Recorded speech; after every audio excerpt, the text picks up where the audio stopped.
Do you really know the meaning of Edo or Benin, or you are just living in the state without being informed? I'll tell you, but we can't talk about Benin without talking about the 12th Oba of Benin, Oba Ewari the First.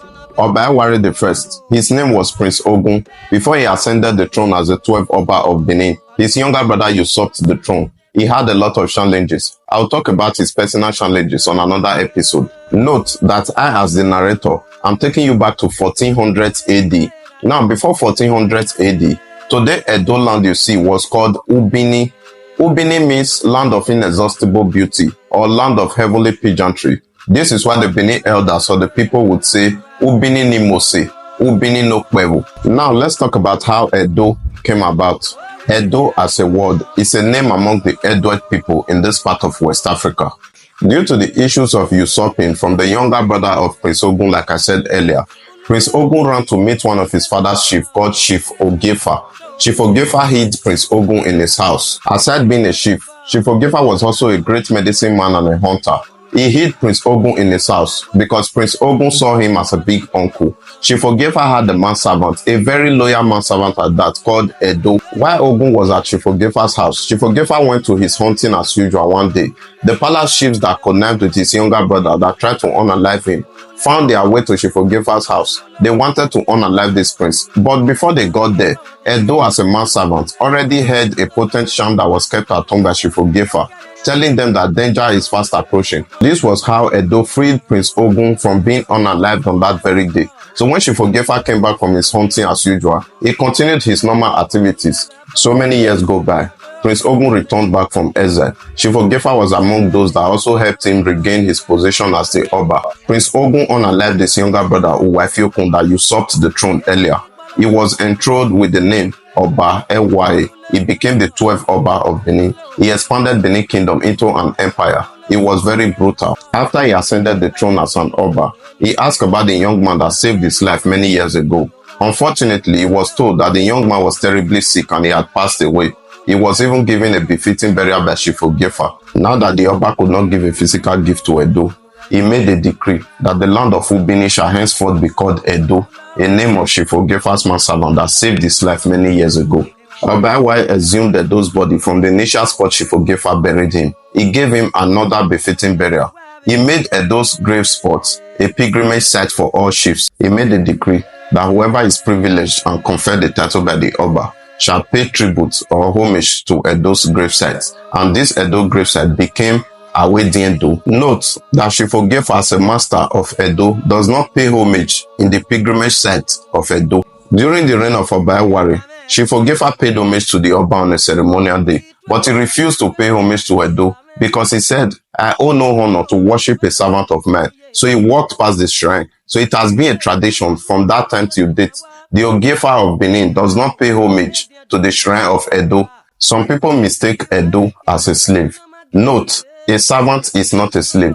Just like saying public servants today, they are not slaves but servants. Edo was more like a son to Chief Ogefa because he was very loyal and Chief Ogefa loved him as well. So Edo, as mistaken by many people to be a slave, is not a slave. It just happened at that period, the name Edo happened to be his own. Edo as a name was common among every other people. Edo as a name became the name that unified everybody in today's Edo state. It has been standing since 1440 AD. Ubini had survived because the earliest Portuguese that came into today's Benin in the early 15th century recorded it as Ubini, but they couldn't continue using the Ubini. They removed the U and they wrote B-I-N-I, Benin. But in 2006, the father of this our current revered monarch banned the use of B-I-N-I as the spelling for Benin. Rather, it should be correctly spelled B-E-N-I-N. So whenever you want to write about Benin, do not use the word B-I-N-I, use the word B-E-N-I-N. Now, the name that unified all of us in Edo State today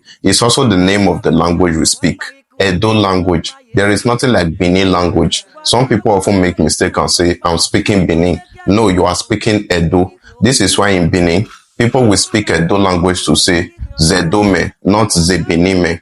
So if you are saying that before, you are making mistakes. It is Edo language. So Benin is a location inside Edo land.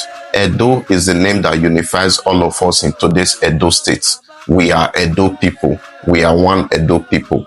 but Benin is the heart of the city where the Oba resides. So Benin does not have a language of its own, but Edo, that unifies us, is also the language. In 1975, President Matu Kerekou, the president of Republic of Dahomey, came to seek the consent of Oba Akenzwa to change the name of Dahomey after Benin Kingdom. Fortunately enough for him, Oba Akenzwa granted his request. So he changed the name from Republic of Dahomey to Republic of Benin. Due to the language there and pronunciations, they started pronouncing it as Benin Republic, but actually it is Benin Republic.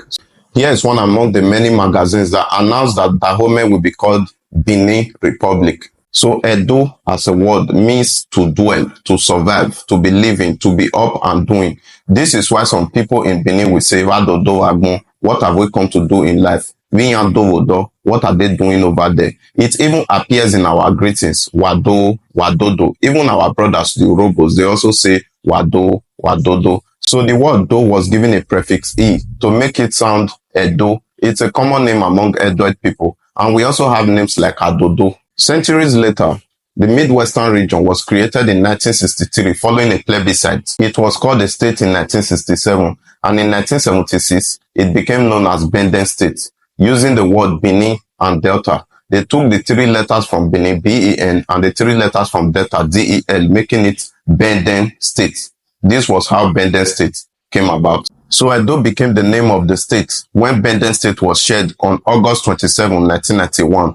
I hope you understand now that it wasn't the colonial masters or the politicians that forged the name Edo and Benin, and I hope you understand the meaning now. If you enjoyed this piece of history, like, share, and comment. Subscribe to my YouTube channel as well. Thank you.